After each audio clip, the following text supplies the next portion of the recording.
বাগানটা পরিষ্কার হয়ে যাবে।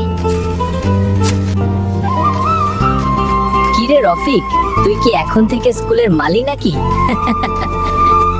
হাসান, স্কুল তো আমাদের ঘরের মতো, আর কোনো কাজই তো ছোট নয় বন্ধু। কি রে দাদু ভাই, খুব পরিশ্রম করেছিস মনে হচ্ছে। এই নে, আগে পানিটা খেয়ে নে। জানো দাদু, আজ স্কুলের বাগানটা পরিষ্কার করলাম, কিন্তু হাসান বলল আমি নাকি মালি, ছোট লোক আর ছোট কাজ করছি। মনে রাখবি দাদু ভাই, মানুষের সম্মান তার পোশাকে নয়, তার কাজে। লোকের কথায় কান দিস না।